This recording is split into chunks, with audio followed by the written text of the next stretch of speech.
Hello, I'm Matt Galloway, and this is the Current Podcast. Arriving at Kennedy Station. This is a big, complicated project. Tom Clement is heading out to the east end of Toronto's subway line. Tom's the executive director of the Co-operative Housing Federation of Toronto. We are on the site of Kennedy Green Co-op. We'll be building 612 co-op units here. We're in the early stages of construction, and we're very, very excited about this. It's a better use of public land than a parking lot. This property is steps away from both city transit and the connecting suburban GO transit.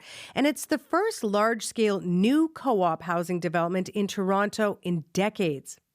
Co-ops offer a way of life and below-market value rentals. And Tom knows there will be plenty of demand for these new 612 units, in part because of his experience with a smaller co-op project a few years ago. We ended up with 26 units, and we had about 6,000 applications. We expected a lot, but not that many. That told us that there was a need for affordable housing, and we knew there was a need, and this was just over-the-top need. It's not just here in Toronto. Across the country, there are long wait lists for people wanting to live in co-ops. This is really a game changer. This project is a game changer because it shows that we can build at scale. We can build a partnership with developers. We can build a partnership with the municipal government. We can build a partnership with the federal government. I think this is a game changer. We built small co-ops, big co-ops, but this is a co-op at scale that can really house a lot of people. This Toronto one is under construction, but many co-ops have been around a long time, like Helen's Court in Vancouver. It was formed in 1982, and it is an incredibly sought-after place to live even now. Carla Pellegrini waited on the list for 3 years before she and her husband got in. Now, their 2 dogs call it home. So there's 6 buildings, 3 on either side, and then this open courtyard is like everyone's favorite part. In the spring and summertime, you just hear kids running around everywhere in the play structure here that was built by community members. There's Nettie.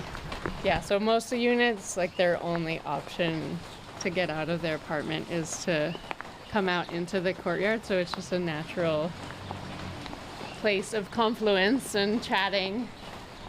Yeah, we got in. We pinch ourselves every single day for the last 5 years. There's a really powerful, palpable sense of community. You know everyone's names. You know their kids' names. You know their dogs' names. You know the sound of their voice when you hear them out the window in the courtyard. We look out for each other. People are in the hospital, and within hours, there's a list of visitors scheduled every hour for days and meal trains. And it really is like an extended family. We all look out for each other, and that's pretty rare and pretty special. My name is Amit Tandon. I'm a media producer. I live here at Helen's Court with my wife and my 2 children. As our family grew, as we were trying to develop our careers and juggle everything that comes with life, the ups and the downs, it's been really great to have this security around housing and knowing that your children are around other people who can help out if they need help. As a community, we have a chat group set up with the parents, are the kids over? Is my kid over at your place? Or, we'll be checking in with each other. It feels incredible. That having that sense of security within your community is really important as a parent. The way that co-ops are structured as well, they're meant to kind of exist in perpetuity, so there's no landlord looking to demolish it and redevelop it and kick everybody out. And so that tenure of housing allows people to really settle in and raise their kids and invest in their altruistic careers and focus on things that improve the city and the community as a whole, rather than just trying to make ends meet and focus on themselves exclusively, because otherwise the city's so hard to get by. And so I think it gives everyone a little bit of breathing space. Affordability is really important part of it, especially in Vancouver. If we did not have the security of living here, it would be a really big question as to whether we stayed in Vancouver. I think if you look at just the housing costs, especially even like rental, it's just really, really out of scope for most people who are making what we would consider, middle class incomes, household incomes, right? It's just really, really hard to make it. Definitely, if we couldn't live at Helen's Court, it's hard to say, where we would be living, but definitely this neighborhood would be like unaffordable for our family. Some voices of a few people who live at Helen's Court Housing Co-op in Vancouver. Thom Armstrong has been working in co-op housing for years. Thom's the CEO of the Co-operative Housing Federation of British Columbia. Thom's in our Vancouver story. Thom Armstrong, good morning. Good morning. How are you? I'm great. Let's just begin with a little explainer. How does co-op housing work compared to other rental homes? Well, I would say it's the midway between renting and owning. Co-ops are just nonprofit associations formed to provide the service of housing to its members. So people who belong to the co-op are the residents who live in the housing. They don't own their own homes, but they own the co-op that owns all of the homes. So in a sense, they're both landlord and tenant in the same form of tenure. And they're responsible for taking care of their homes, unlike, say, like a condo with a condo board, which may have to then do repairs. How does it work in a co-op? In a co-op, the members elect a board of directors at an annual meeting. The board is responsible for managing the business or supervising the management of the business of the co-op. So they might hire a management company. They may hire trades to do work on the buildings and in the community. And in that sense, they really are masters of their own destiny. It's a form of tenure, not just a way of life. Rent is high across our country. How does rent in a co-op compare to the cost of, a more traditional rental? Well, that's really part of the magic of the co-op model. It's housing at cost. So the members only have to raise enough funds from their monthly rents to cover the cost of debt service, operating costs, and the money they put into reserves to maintain the capital asset over time. So what you see in co-ops over time is rents dropping very significantly relative to the surrounding market. And that creates a security of tenure that makes it possible for people of all incomes, all household sizes and shapes to live in co-ops without the fear of being either dem-evicted or rent-evicted, which is what we see in so much of the surrounding market. You want to give me a comparison? You have one at your fingertips? I don't know, 2-bedroom co-op in Vancouver versus a 2-bedroom rental? Oh, it could be anywhere from $800 to $2,000 a month. But the key is that over time, co-ops become much, much more affordable than the housing surrounding them in the market. Okay, Thom, I'm just going to get you to hold on just for about a minute or so, because I want to take our listeners back to the Helen's Court Co-op to meet one more person who lives there. This is my living room, also my studio. This is where I live and work. And then, if you come down here, my bedroom and my garden. And I share it with my next door neighbor, and a long time ago we decided to take down the fence so that we could enjoy it together. And look, I've got my first snowdrops.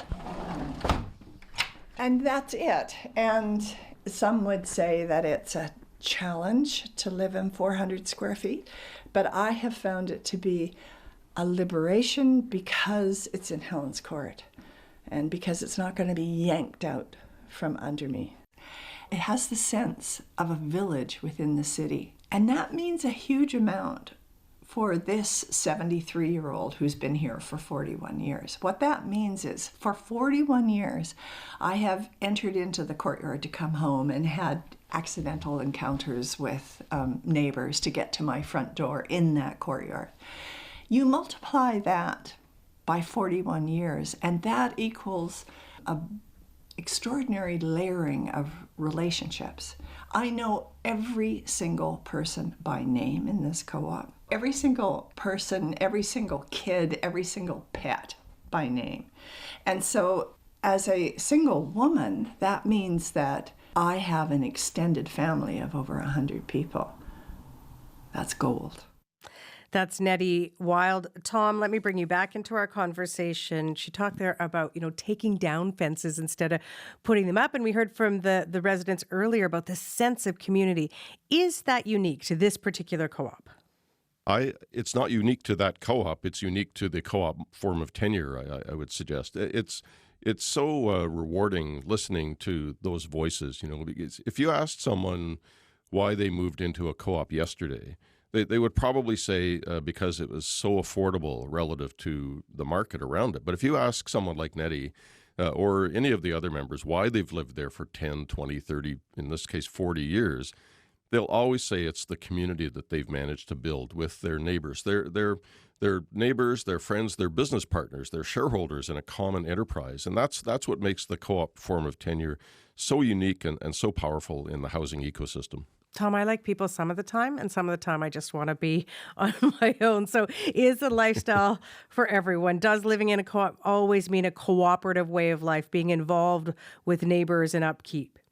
Well, I think part of the magic of co-ops is that you can really make your own choices about how deeply engaged you become in both the business side and the community side of the co-op. And I hear you. I'm with you on that one. Some days you come home from work and you just want to retreat into your sanctuary, and that's possible in a co-op because it's a cooperative effort. There's always someone else to pick up the slack if on that particular day you just think you need some time to yourself.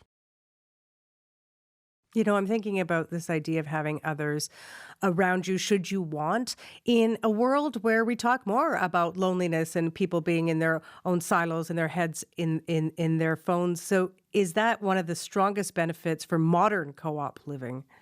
I think it is. I think one thing the pandemic taught us is how much we need each other.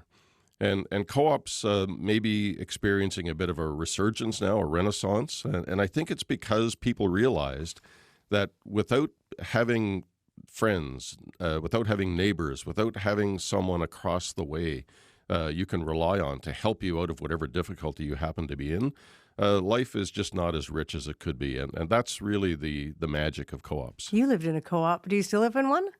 No, I've lived in 3 over the years, one in Saskatoon and 2 in Ottawa. When I moved to BC 25 years ago, the waiting lists were so long I couldn't get into a co-op. So here I am, not taking a spot that would be better serving someone else. What was your favorite part? It was just what you heard from those members talking, just knowing that I was part of something a little bigger than my own household, and that was so rewarding. The other thing we heard from the residents of the Vancouver co-op that we were listening to, and you hear this all the time, we heard Nettie there saying she didn't have to worry about the place, quote, being yanked out from under her, which is such a concern for a lot of renters in many, many places in our country. Why is there less risk of being evicted from a co-op? Can you be? Well, you can if you don't follow the rules that you've agreed to impose on yourself. I mean, a co-op is really a democratic enterprise. So members do set rules, but those rules have to be adopted by a vote of the members at a specially called meeting. So having to follow a rule that you've given yourself isn't such a big challenge. But the real key is that in a co-op community and in a co-op system, you're not building homes for investors. You're building homes for residents. So the goal is to keep people housed affordably and securely for as long as they need that housing, and that is something that the housing market desperately needs. In most European countries, the non-market component of their housing ecosystem can be as much as 10 to 20% of the homes in the market.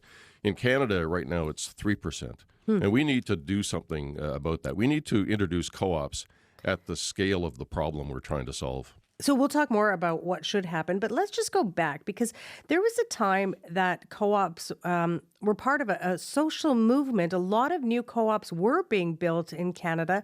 Take us back to that time. Then it all slows down. What happens? Well, what happened was that government decided not to invest in a form of housing that had proven so successful. Co-ops, most of the co-ops that you'll find across the country were built under a series of federal co-op housing programs. They started in 1973, and they kind of tapped out in 1992. And some provinces tried to step in and fill that gap, but really, housing is a very expensive and complex proposition. It takes all three levels of government to produce a successful housing outcome.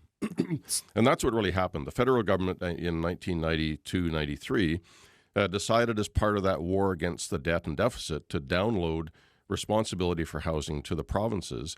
Some provinces downloaded it further to municipal governments, which just didn't have the cash to invest in a housing ecosystem that provided for the needs of people rather than investors. So that's what happened. Decades of inactivity at the federal level, and that's now changing. Here we are in 2026 in a housing crisis, a housing crunch. This co-op construction in Toronto that I mentioned at the beginning of our conversation is called Kennedy Green. This is the first in, I think, 3 decades in terms of a large-scale co-op build in Toronto. It is going to put more than 600 new co-op units on the market. What does this project tell you about what is happening with co-ops in Canada?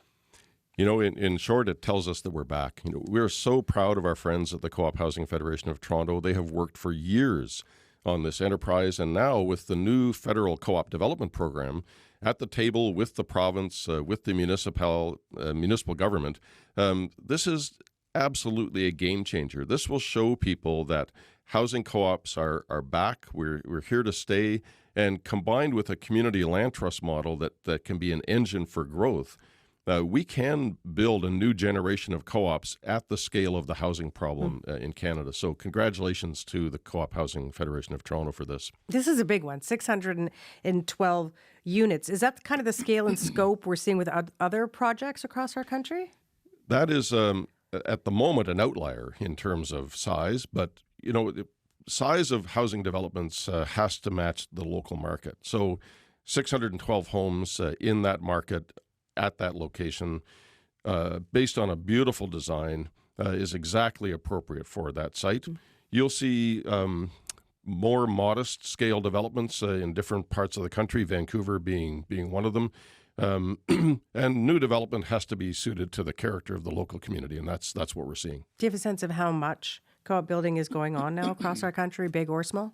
We're seeing a couple of thousand new homes in the pipeline, and we can see many, many more thousands. It's you know, the one thing that we have to remember about those federal housing programs is that they produced essentially one-off communities or one-off housing providers. We didn't, for those 4 decades, really build an engine for growth into the movement, and that's on us. You know, we provided for the homes that people needed at the time, but we didn't create an engine for growth.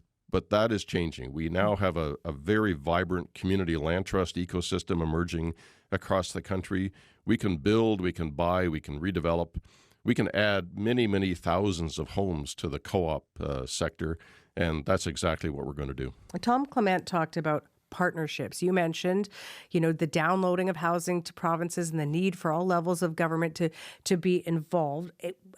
In 2022, the federal government announced $1.5 billion in funding and loans to build more co-op homes. How significant was that relative to the need for housing?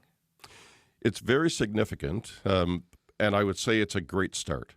But, you know, we need to, as Minister Robertson and Prime Minister Carney have been saying very consistently, we need to build with speed and at scale. We need to develop solutions that are actually at the scale of the problem. You know, just here in BC, our colleagues at the BC Nonprofit Housing Association estimate that we need to build 12,500 new homes every year for the next 10 years for people earning $50,000 a year or less. That's a huge hole to dig ourselves out of. But we're starting, and government is now investing at all levels. What we need is a sustained level of investment in housing, not something that's attached to one electoral cycle or one budget cycle. We need decades of investment in permanently affordable, secure co-op housing. It's a tough time for the economy. What about people who say, why should government spend more money on co-op housing? This is exactly the time to double down. Counter-cyclical investments in housing are exactly what the market needs and exactly what people need.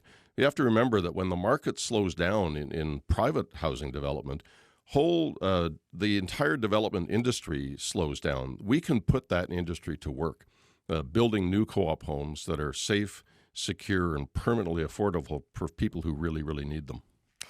The builders will come from the private sector, and we've heard about having to give, incentives for all kinds of different housing projects to developers. What is the pitch to the private sector? Like, what do you say? You should go build the co-op because ... Fill that in for me. Well, we pay market rates to builders and suppliers in putting new homes into the ground. So it's really the pitch to developers and builders is come and work with us. You'll not only be keeping your business profitable, but you'll be doing some good in the market, in the economy. And that's a win-win proposal for not only builders, but for people who desperately need affordable homes. So the pitch is do good work, receive some fulfillment in terms of providing this rather than just a complete profit motivation.